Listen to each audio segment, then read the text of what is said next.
Welcome, GSCers. I've been holding this off for a long time, and the reason is I've actually just been wanting to analyze a little bit of the game before I could go and break down the games for you. So this is GSC Invitational. We got ourselves Nalorium versus Hyogafodex. Nalorium beat Markop. This is the upper bracket, week 4. Nalorium beat Markop and Vileman, whereas Hyoga beat Melancholy and Chulio.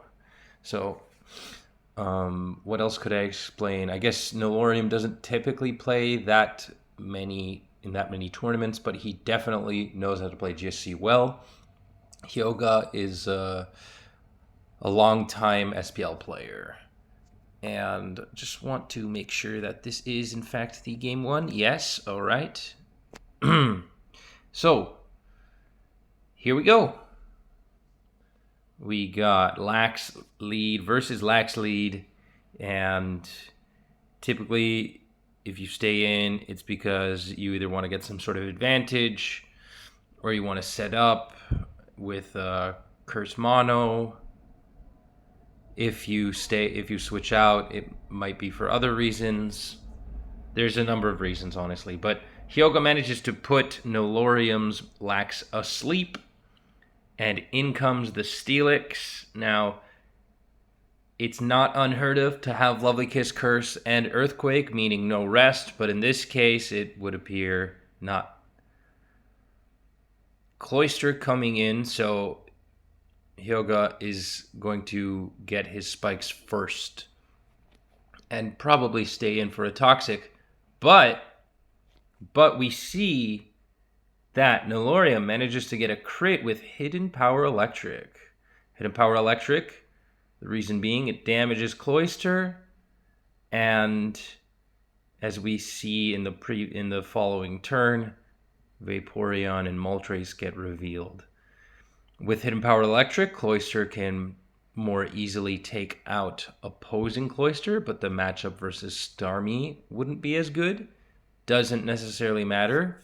If anything, you could argue that it contributes to a slightly worse matchup versus Curse Lax, which is why we didn't see Nalorium switch Cloister in early and instead decided to stay in and then maybe get a feel for his opponent and then go to licks.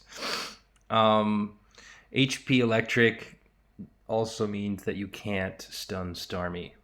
Moltres coming in, I can't really give a reason why that is the case, but we will often see a good ground resist in either like Aggie, Meganium, but here's Heracross. So Heracross is pretty nice. Actually has some nice synergies as it checks a lot of physical attackers that Moltres might not love. So we could expect Nalorium to have an Eggy in the back. Of course, Gengar isn't unheard of either. Lax coming in on that Zapdos Thunder. I'm a little behind here with the commentary because I'm breaking down a bit. Moltres would absolutely melt Cloister here. As you all know already, it has Sunny Day. And typically it runs Charcoal as well, just to secure a 2-hit KO. It's the only special attacker that can 2-hit KO Snorlax unboosted, if you consider Sun not to be a boost. Vaporeon trying to get some damage, but the Sun weakening it, and actually critting the Vaporeon, and it's in range too. Jesus, let's go back 1 second there. So the Sun weakens the Surf. Hyoga, interestingly, decides to stay in, and the Fire Blast crit is paying dividends, putting Vaporeon actually in range of another hit here, meaning the Vaporeon is potentially not going to be in commission, at least for another while. I did look up the damage calcs, and it was a very low roll for a crit. So had it been any higher, this Vaporeon was securely in range of Fire Blast. Instead, it's almost in range. Moltres is free to rest or click Fire Blast again. Probably in his best interest to click Fire Blast here.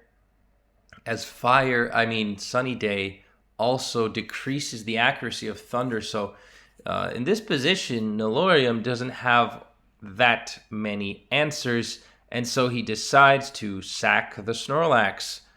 Of course, this also enables Hyoga's Snorlax to go for another Lovely Kiss should he choose to, but as you can see, it's paralyzed. And if it rests, well, that just means more opportunities for the Vaporeon to heal off. He does put out the Cloyster, but I believe it was intentional for Nalorium to go to Cloyster. And we do see a Gengar. I think that Eggy gives you a better matchup versus the likes of Machamp, T-Tar, opposing Nido. But Gengar's nice also. Gives a little bit more security considering that the Cloyster here is by no means a lax check. I mean, it can boom, but it certainly can't come in on Curse Lax, set spikes and boom like it typically is known for doing. T-Tar gets crit parried and deals a bit of damage, but it's pretty much donezo. And this is looking really bad for Hyoga. He doesn't have... He has not revealed a reliable Thunder or Electric answer. In comes Gengar with little that Hyoga can actually do at this point against it. The Gengar seems threatening to all of the mons. In comes Muck, of all things. We have potentially 2 Acid Armor users on each side, but of course they won't have that. Vaporeon is actually known for using it in some cases, but Muck is more known for being a boom offense mon, and it curses, but it gets put to sleep by the Gengar. Now there really is next to nothing that Hyoga can do here. He's going to have to wake up. Maybe HP ground? Yes. And on the next turn, we're going to see how Nalorium will respond here. Putting the Muck asleep again, decides to run the risk of missing, but it pays off just fine. Now Nalorium is in an excellent position, I would say, as yes, he did lose his Lax, but Zapdos, Vaporeon are looking extremely threatening, and this, well, the Gengar is just so fast. So the choice to put Gengar as opposed to Eggy on this team turned out to be pretty good because Moltres doesn't want to switch in, and an Eggy would only have given more opportunities for the Moltres to just melt this team. You saw the crit happen earlier. There are not any good switch-ins to Moltres right now. So Gengar is not afraid of this Snorlax at all. It's Lovely Kiss Curse. If anything, what Hyoga can try to do is stall out some turns, maybe try his hand with Heracross, which of course doesn't mind the hits all too much. And for once, we don't see a first turn freeze or a second turn freeze from a Gengar Ice Punch. So Heracross can slowly but surely set up, but it is a bit shaky because it lets Zapdos come in another time, and that, of course, can put Snorlax in range here. We have yet to see. I did not click once, but Snorlax has been asleep for 2 turns. Therefore, it's going to wake up now, meaning Nalorium has ample opportunity to just fire off some moves, switch around, do as he pleases, and he is going to go to Gengar. Of course, he's not going to attempt to wake up the Cloyster because that would mean that the Gengar could be put to sleep. So he's just going to he kept it there. It's done its job for all intents and purposes. He's looking just fine. Although it could, the outcome of a fight could amount to... Sorry, I lost some momentum there because someone called me. I was saying that the outcome of the fight could boil down to one bad turn for either player, pretty much. So Hyoga very much is still in this. He's looking for an opportunity, maybe to set up and break with Heracross, but as a matter of fact, Seismic Toss, so it's almost certainly not going to break through the Zapdos. And so it looks more like a matter of time before Nalorium just breaks one, then two Mons, and then the matchup snowballs out of control. But there could be a fighting chance, of course. That's why he's sticking through with this, with the lovely kiss and all that. Sleep clause, blah, blah, blah. Nobody cares. Hera coming in. Hera can... I don't know. I don't think that Gengar really cares about Hera. But at the same time, though, Hyoga can intelligently switch in and out of Gengar's attacks and waste the PP. Now, Hera could hurt the Zapdos, but he's going to need a couple of successive crits, and that's not really very likely, as Nalorium can just go back to sleep here. Hera, rinse and repeat, and I'm sorry, I skipped right there. But we see, let's just see the money shot where Hyoga brings in the Hera here. And I guess we can say that this team isn't good. So Nalorium crits the Hera, but it was really only a matter of time. I wouldn't call that an unfortunate outcome. Here, on the other hand, we've only seen the first lead of the second game. So, turn 1. Nalorium is up 1. Reminder that this is winner's side. If you are liking the analysis of these games, then consider liking and subscribing as always, but also just become a part of this Discord, become a part of this community, and follow some of these matchups because they are really fun. I really can't stress enough how the quality of this invitational, how high it is. It's great. So we got Thief lead. Staying into Thief, it's pretty nice, meaning that the Zapdos is going to not recover HP. So Cloyster coming in this time, so probably Toxic, as you might expect, right? I'm going to go for Spikes. And we don't see any Curse from Hyoga, so instead of Toxicking, you very well could just boom. It's going to go for Toxic instead, which is fine, because you can always boom later. Cloyster reliably surviving 2-3 hits from Snorlax because it's so good defensively. Golem comes in. All right. And now Snorlax has taken a lot of turns of Toxic, so probably in Hyoga's best interest to rest here should Zapdos come in and threaten the Lax. Definitely would not have clicked EQ, and he doesn't. So a bit of back and forth, not too much, but Golem getting some chip here, perhaps to follow up with a Roar or attempt even a Boom. Of course, if you trade your normal resist for the Snorlax, then you're relatively safe, but I don't think that's in his intention because he reveals a Machamp, and we do see Sleep Talk Flame.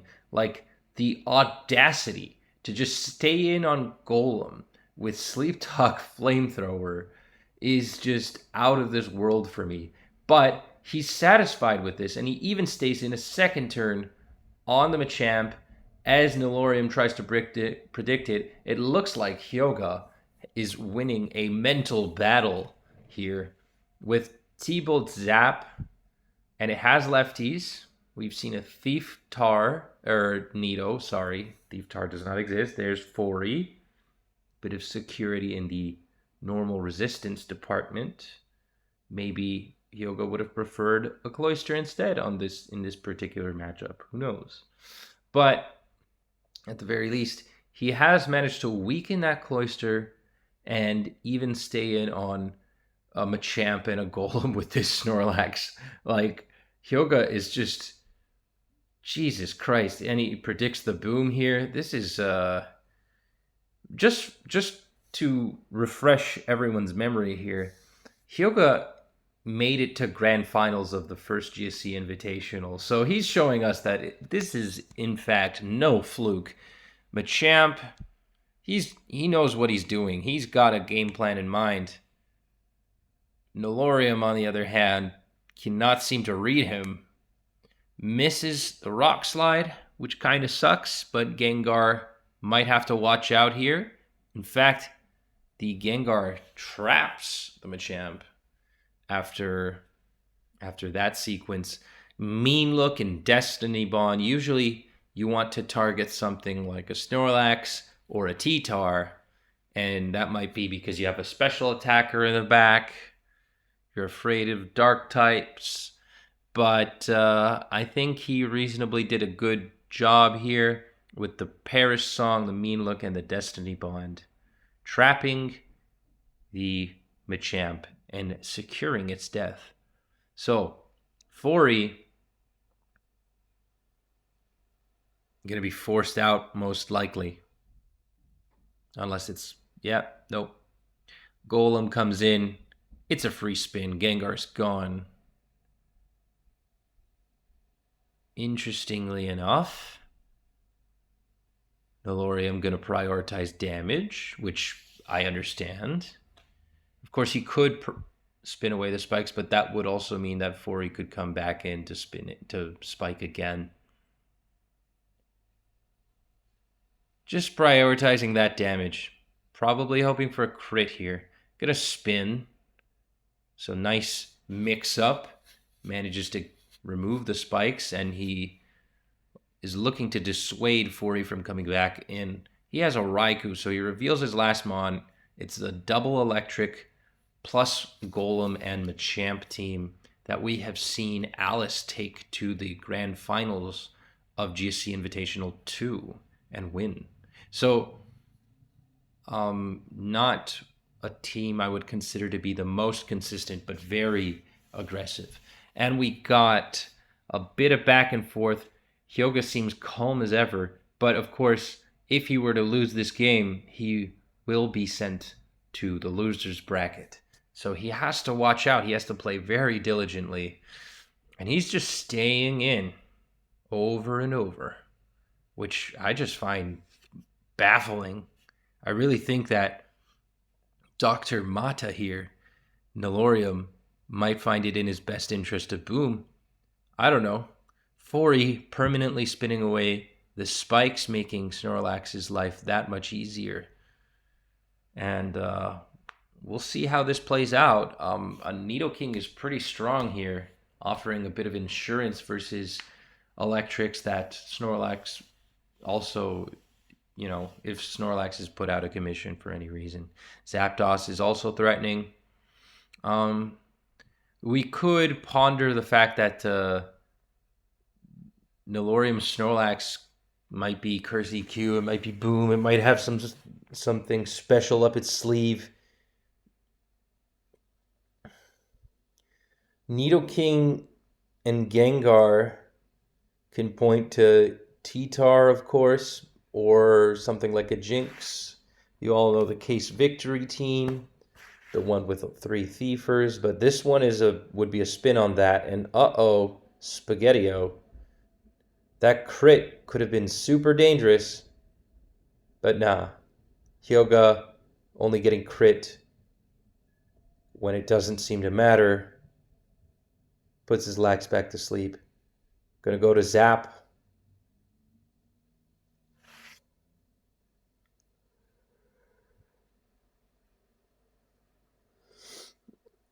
I think that the switch to Zap was pretty nice here. Then there's a Boom follow-up. Okay.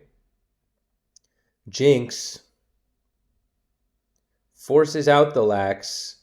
Probably we could have seen a Lovely Kiss there. Maybe not. But it is sub. I expect that if it's Lovely Kiss, we're going to see it sooner than later. Gets a freeze on the Raikou. A much needed one at that. Now, Nalorium is in trouble here.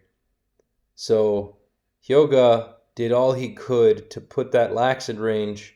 Raikou's frozen, which is really bad. And this kind of just demonstrates how Jinx can steamroll sometimes. really for no reason. It seems almost unearned, but these players are prepared for the worst. They know what's up. So they know what Jinx can do. And oh my lord, a crit. That was brutal.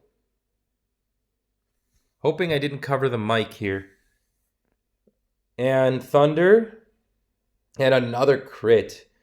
Jeez, a freeze and 2 crits. That's insane. But this Lax is going to have to survive somehow. I don't think it can. Especially with the pressure of other Mons.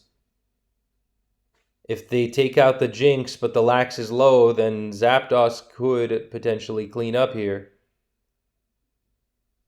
So, let's not get too far ahead of ourselves, but this Jinx is really threatening. The Lax is clearly not Sleep Talk, as I mentioned earlier. And he does manage to wake up in time and click rest. But that just means that the Jinx is gaining leftovers behind a substitute. So Lax has to wake up, risk being put to sleep again, risk a Spadef drop or a crit, or being put to sleep. There are all kinds of hacks that this Jinx is capable of right now. There's the Spadef drop. Rest. Does Nalorium stay in for a turn or switch out? Hyoga. Clicking Psychic, clicking Ice Beam. Mixing it up a little bit. Has to watch out for PP, of course. But if a Spadef drop were to happen again, I think Hyoga would just click Ice Beam on the following turn. Just to dissuade or punish Zapdos. And now Hyoga starts using Lovely Kiss to conserve some of the PP. This game is taking a little longer than normal. Another Lovely Kiss. Finally, we see a move other than rest from Snorlax, and it's Body Slam. Breaks the sub. Probably going to click sub here. And attempt to break the Lax. This gargantuan of a Mon. That's not an easy feat, as Nalorium is going to constantly be spamming the rest button. Any opportunity to wake up and go back to sleep, replenish all that HP, cancel all of the progress being made by Hyoga. Mixes it up. Is he going to spam some Lovely Kisses again? No, he decides to press on the gas pedal a little bit with his own Snorlax.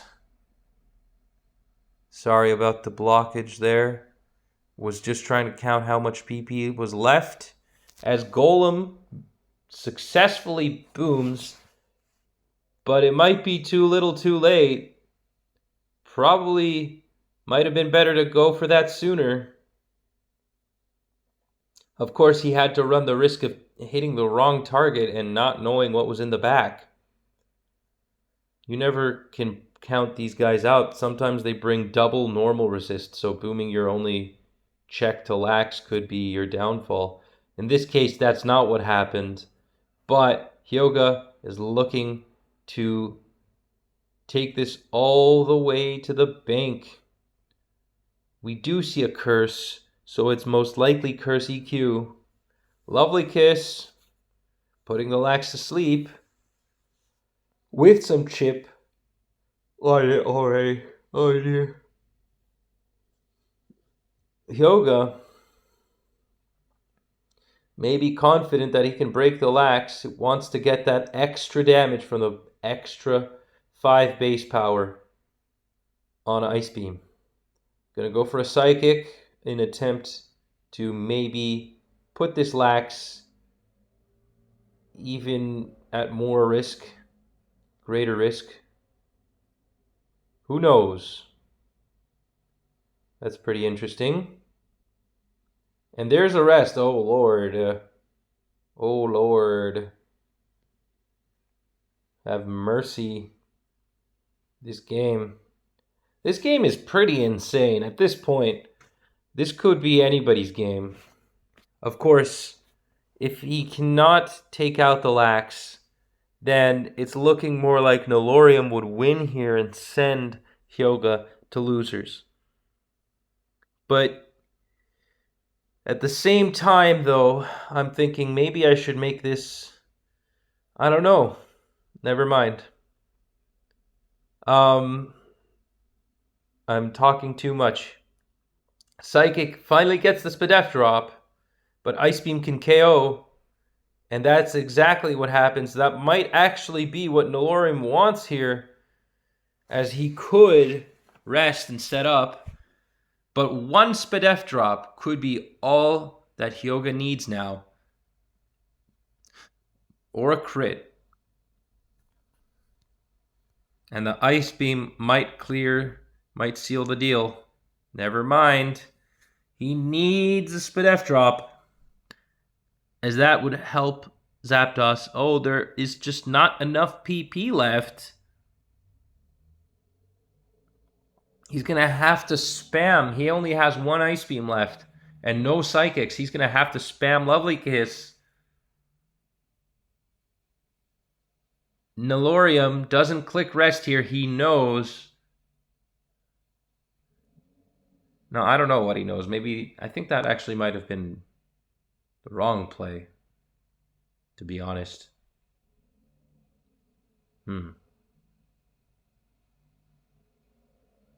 There's a crit. Hyoga hanging on for dear life. Or Nalorium, actually.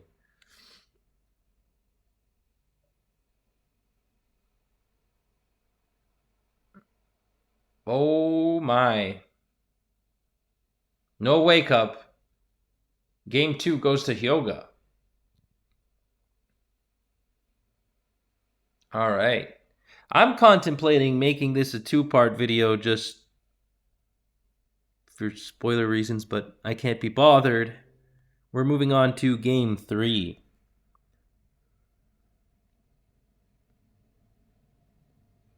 Alright. Who will move on? Lax on Lax action. This time it's Nalorium with the Lovely Kiss.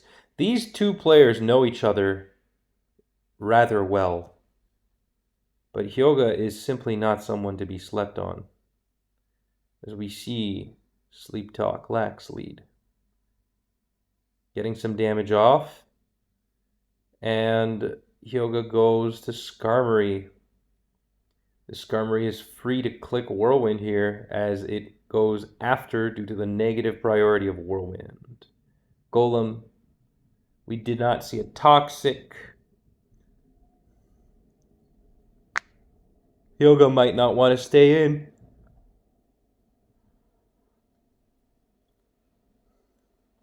Hyoga known for making very interesting plays. He is really good when it comes to best of threes. Sometimes I find that he's a little bit more counterable in SPL. He doesn't seem as invested in best of ones as he does. Or maybe it's the week-by-week preparation. I don't know. But Cloyster, typical Cloyster 4E exchange here. Now is Starmie coming in. No spike has been laid, so he's free to just switch out or just attack the Cloy. But poisoning it could be a big issue. I've seen many games where Hyoga lets his Starmie get poisoned. But the difference being this time around that spikes were not laid, so it could be in Hyoga's favor. It's too soon to tell. I don't think that Dr. Mata will be running another Machamp Golem team. It would look pretty bad for him if that were the case.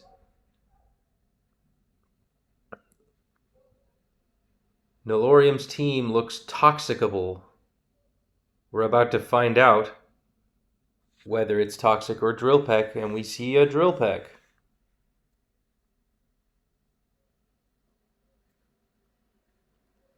Curse is pretty common on Skarmory.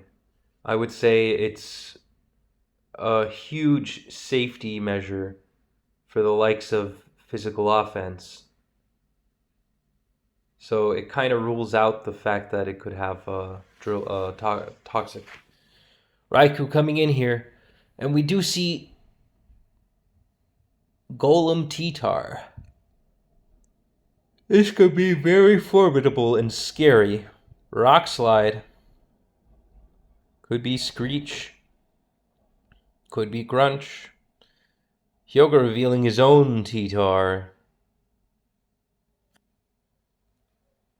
And another Starmie.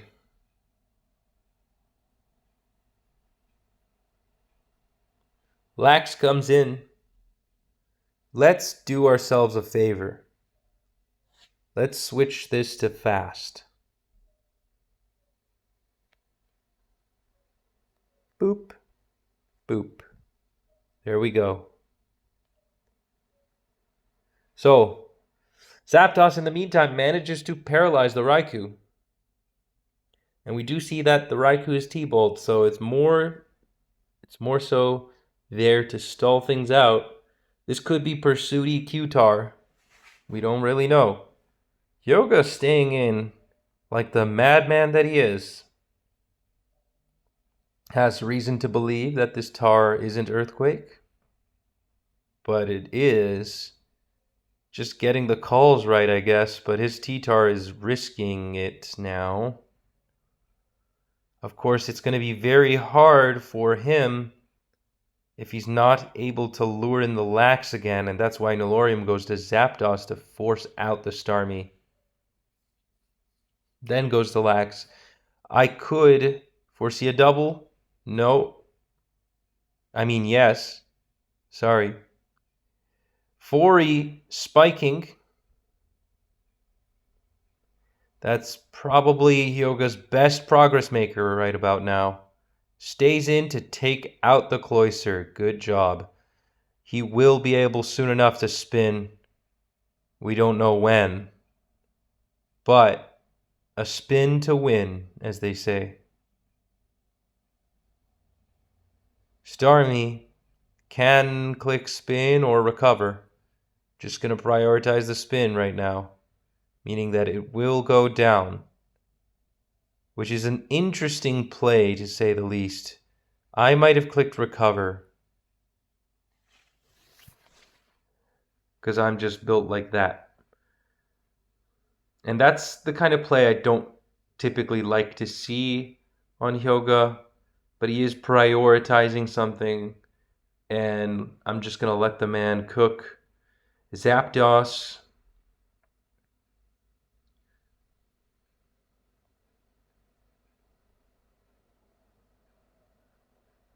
There's a reason he's still in the tournament and I went out 0-2.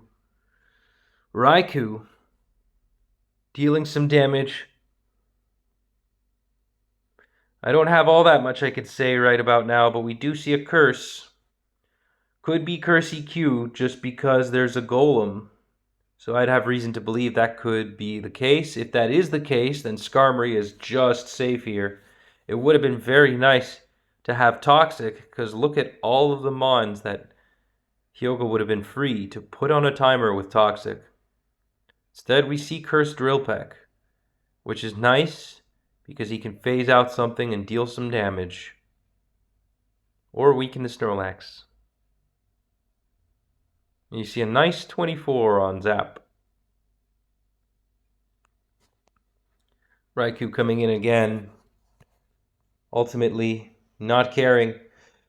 Of course, that Starmie in the back is likely a sub-nightmare. And I mean Nalorium's. Another reason why I don't 100% agree on just letting Starmie die. Brings in the tar. And we're about to find out. It probably is. I mean, what else could it be? Surf Psychic Spin with another spin? I don't know. Probably not. No pursuit prediction. It looks like Nalorium hasn't really made a reliable setup for the Starmie. And furthermore, I might add that this Skarmory gives zero shits about Tar and Golem and Lax. Like, if I were him, I might have made a Pursuit Flame. Starmie could surf crit, but not gonna risk it. That's his win con right now. There was a boom, so Golem is out. No crit. Takes the Starmie out. Of course, you could switch out. I really don't like this last game. This last game is kind of shit. I covered the mic. You could switch out. Starmie went down, Golem went down, T-Tar on Hyoga's team went down, and the 4 boomed. So they're down 3-2. I really don't like how the game has been played thus far. I really don't like these stall games where you just sack them on. I get it, you're trading pieces, but it takes nothing for this not to go your way. I see little reason for Hyoga to make risky plays here, because of the Skarmory. The Skarmory is his key to stall out the Tar and the Lax, and he just let it go to so low. It was at I don't know. Like, with the Skarmory gone, then the Lax can just win.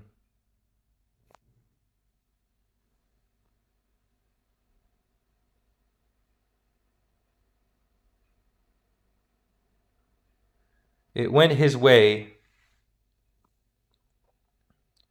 He's just chucking hits at this Lax, hoping for a crit. He's got to act soon and go to Skarm. Lowers the Lax down, so he's free to curse up. And honestly, okay, that works too. Honestly, after one curse, the Skarmory is pretty safe, even against the likes of Drum Lax. So I'm pretty sure it can handle +2 Lax. Raikou not getting pursued out, interestingly enough. But it will be forced to rest or just be sacked at some point. T-Tar, Nalorium has a shot.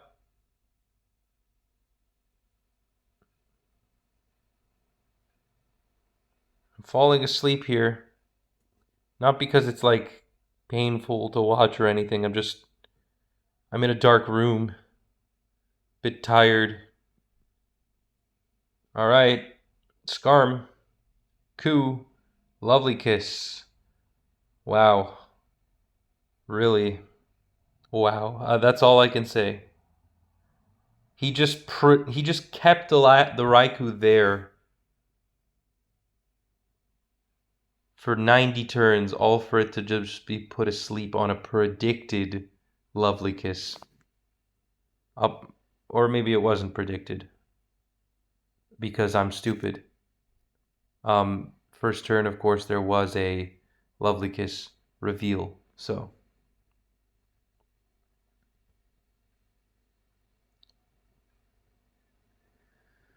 Shit, this is taking forever.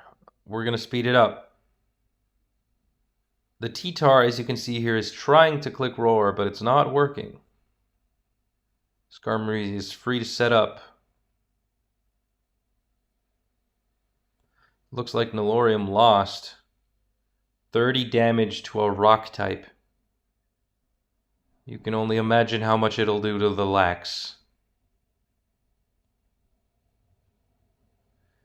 T-Tar can't switch to T-Tar anymore. 58 damage on the Lax, and this game is over. Hyoga wins. There it is, the crit. Didn't really matter.